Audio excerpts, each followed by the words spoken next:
Get ready to hear the truth about America on a show that's not immune to the facts with your host, Dan Bongino. All right, welcome to the Dan Bongino Show. Producer Joe, how are you today? Oh, and the fun continues. It just doesn't end, Joe. And now it's coming from people, people at a network I do work for. I'm not a paid contributor over there at Fox, but now I get a guy at Fox taking a shot. I can't believe it. It just it never ends, folks. It is really incredible. Really. I mean, what are you going to do? What are you going to do? We don't even have. Remember we used to use that one a lot? Yeah. What are you going to do? Oh, boy. All right, folks, I got a lot to get to today. It's just that, you probably tell them a little. It's just that it never stops. The attacks never end. If you're a conservative, God forbid you have a different viewpoint, you are, you're supposed to shut up at all points and never open your mouth again, because that's what liberals want. And I got a lot on that today. All right, today's show brought to you by our buddies at Brickhouse Nutrition. They've been with me from the beginning, one of our original sponsors. They've got some great products over there. I spoke yesterday about my favorite foundation, a really terrific product. Creatine's been a great product, been around for a long time, but Brickhouse Nutrition, they added to it. It's like having 2 gas tanks in the gym. Creatine's your first, but they added some ATP. Creatine plus ATP. It's a great product. I encourage everybody who tries it, take the mirror test. It means try it, take a snapshot of yourself, a mental one. You have to go taking photos or anything.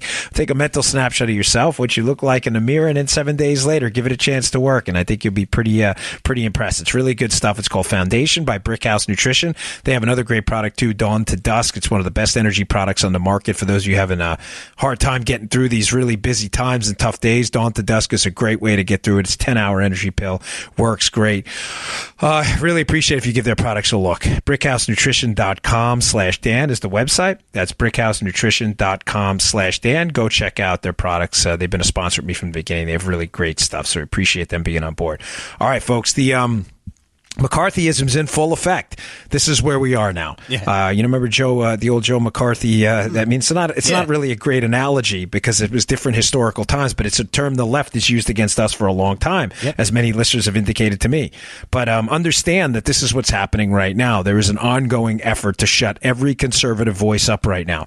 I got Howie Kurtz at Fox now coming after me from an appearance I did on Tucker, saying that somehow I suggested somehow that these students who were speaking out didn't have the right to speak. I don't know what to say, folks. This is a media critic, Howie Kurtz, who apparently did not even watch the media portion that he's trying to cover. I know, Joe's giving me the look like, is this a real story? I'm not kidding, folks. It's up at Mediaite right now. Howie Kurtz denounces Fox News guest for comments on Parkland shooting. He's insinuating that I said at any point that these kids who were traumatized by this should not be allowed to speak. Did he listen to my show? Did he listen to the show I was even on? What I know. I'm thinking the same thing, Joe. What is this? I wish we had a ditto cam for that one. What are you even talking about, Howie? You're a media critic. That is not what I said.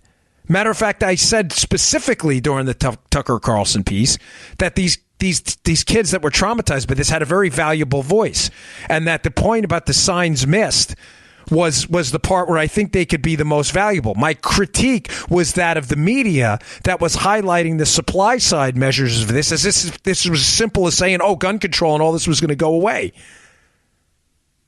Are we not allowed to talk? Are we not allowed to talk anymore? No, I'm serious, man. Are we not allowed to talk? We're not allowed to have an opinion about anything ever. You empathize with people? It's fake. Oh, it's all fake. You guys just want kids dead. Kids speak out. You celebrate them speaking out. You say, listen, I think these kids who were traumatized by this could have something really interesting to add to the debate about what the signs were missed and the mental health debate. Right. I think on gun control, I have a different opinion. All of a sudden, he's trying to shut them up. Can we talk anymore? You don't say anything, you're not sympathizing. You say anything, it's fake. You open your mouth on Twitter, you're a Russian bot. You don't open your mouth on Twitter. Look at these cowards, they're hiding. Do you realize there's nothing we can do? Folks, the truth is on our side. But I again, I'm not trying to be Debbie Downer. I actually have some good stories today I want to talk about too, because I'm trying to lighten up the mood in light of everything that's going on a little bit, and try to frame the stories so that we can get a bit of an emotional break from the trauma of the last couple weeks. But this is getting harder and harder to deal with, folks. I mean, every day you're either a Russian bot, you're either a coward, or you're an accomplice to murder. This just doesn't end. This is why I begged and pleaded yesterday with you to please follow us, support us, spread the word if you can, because otherwise there's no way for us by ourselves, Joe and I, to withstand the onslaught. We have a good following, okay? But the following is not good enough. And it won't end with us. No, it won't end with us, Joe. It'll go on to Ben Shapiro next, and someone after that, and next thing you know, you'll be stuck again with Joy Reid and Joe Scarborough as your sources of information. I have a story in the show notes today. Please check them out at Bongino.com to show you how ridiculous this is. That one of because now, Joe, the new line by the left, if you speak out, if you say anything that doesn't toe the line right now, if you say anything at all, you are now a Russian bot. Interesting. An article up at the show notes today. Who was one of the favorite targets of Russian bots and retweeted her stuff often? Joy Reid at MSNBC. I didn't use that name just haphazardly. Is Joy Reid of MSNBC, is she a Russian bot too? So that was one of their favorite targets for retweets to get their information out. Is Joy Reid a Russian colluder? What about Michael Moore, who showed up at a rally that's now strongly believed to have been promoted by Russians who are interested in sowing chaos? Michael Moore of far left liberal fame, Michael Moore with all those movies that he did. Is he all of a sudden a Russian bot too, or is it just conservatives? What about the Clintons, who now, we found out over the course of this Uranium One investigation, took millions, hundreds of millions in speaking fees from people associated with deals involved with the transfer of uranium to the Russians? Are they Russian bots too? Folks, do you understand this is not going to end? I need you to fight. This is a call to action for you to please fight back. Follow us. Spread the word. Spread the word about the show if you choose. I'm not pressuring anybody, but this is getting bad, and it's going to get worse. They see the strategy, and you know what they do, Joe? Yeah. They smell weakness, and they smell weak Republicans out there. And I'm going to ask you this, and I'm going to move on.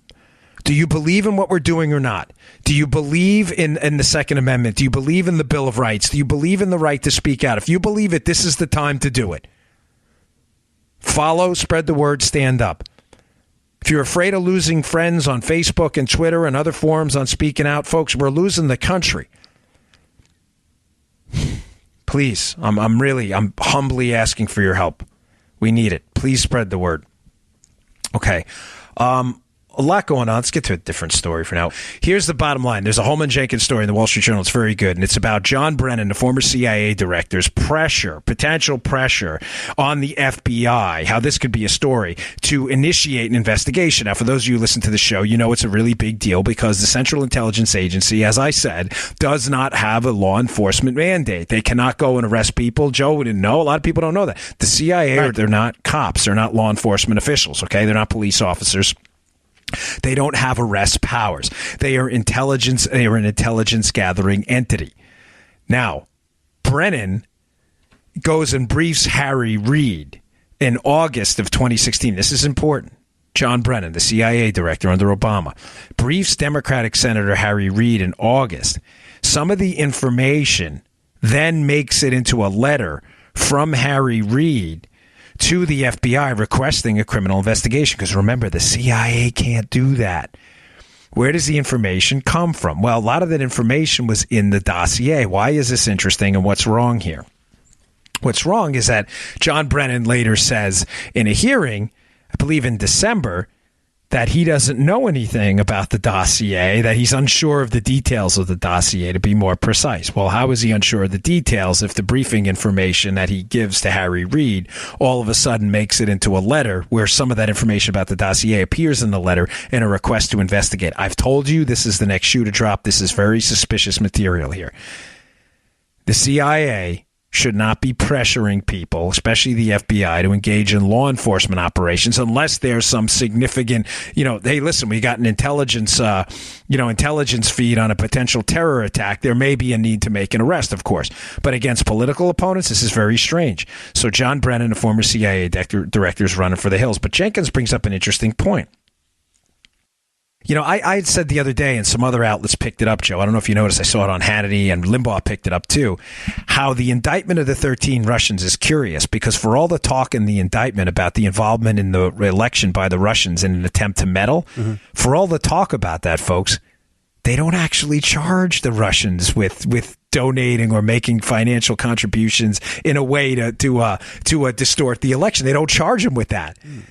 And I had said to you, based on the piece I put in the show notes, that I thought that was quite curious, and I think it speaks to some involvement with the Hillary Clinton campaign and Russians that may be, let's say, they may not look good for the Clinton campaign. And I think Mueller may be afraid. Does this make sense, Joe? If you listened to the show the other day, it will.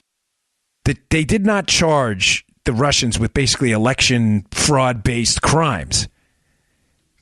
Based on that, they charge them with wire fraud and conspiracy, and I think it's because the involvement of Hillary in the Russians is a little more intense than we're being led to believe. And if Mueller sets a precedent, Joseph, that the Russian election fraud and Russian election money and Russian attempts to influence the political process, if they charge him with that specific crime, I think Hillary is in fact in more trouble than we've been led to believe.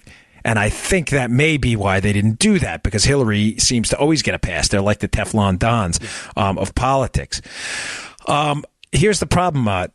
Jenkins says, listen, the CIA has a lot of information, Joe. They obviously have information we don't know about. Of course, I mean, I think that goes without saying. They have a level of clearance Joe and I don't have. We're not read in on SCIF-type programs anymore, right? This is not a SCIF. This is a podcast. But I was an SCI-cleared Secret Service agent for a while, and they probably have a lot of info. And the interesting angle he brings up is that they probably have information on Steele's contacts with the Russians as well that may be a little bit more extensive, folks. Now, this is really troubling because Steele's a foreign agent himself.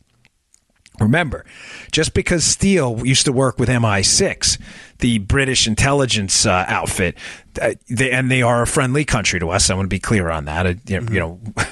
But that doesn't matter. He is still a foreign agent. He is not a U.S. citizen. I don't want to put words in Jenkins' mouth, but it's interesting how he says if they have more information there and his extensive contacts we don't know about them. I mean, what level of involvement does Hillary have with the Russians, folks? This could be more frightening than we know. And I think in those 30,000 emails that are missing, which I don't believe are missing, by the way, there may be some more information there to uncover a more extensive web of contacts between Hillary and Russians. We already know about Skolkovo, which I told you about the other day, which was, the Silicon Valley. I think I said Silicon. Thank you for all the corrections there. Silicon Valley of Russia, and how these companies that were investing over there, something like 17 of the 28 companies made donations to the Clinton Foundation, and the FBI found later on that these attempts to establish this tech hub, Joe, in Russia were really attempts to steal dual-use technology for potential Russian military use. These companies donated to Hillary Clinton. Now, the CIA must have some intelligence on this. They must have some, something on Steele's contacts there. And if those contacts are a little more elaborate, who was financing those Russians? And are those Russian networks involved also in some attempts to influence Hillary Clinton while using Christopher Steele to attack Donald Trump through the dossier? It's a really interesting story. Unfortunately, I can't put the story in the show notes because it's subscriber only. But I thought I'd bring it up because there may be some information there we don't know about, and I just think that may change the tide of this case if it becomes public. And I think it's time that if we not as long as it's not sources and methods that the public's entitled to know. So just to be clear, what I'm saying here is, I think the indictments against the Russians may have been written in such a way to minimize the crime of trying to influence politicians in the United States, precisely because Hillary's contacts with the Russians through Steele may have been more extensive than we know at this point. That's what I'm saying. Does that make sense, Joe? Mm-hmm. It's important I get that out there. Okay, today's show also brought to you by our buddies at Simply Safe. Listen, this is a company that's been around for many years. They're great. My mother-in-law absolutely loves Simply Safe. There's no better home security team out there. They've transformed into the fastest-growing home security company in the nation.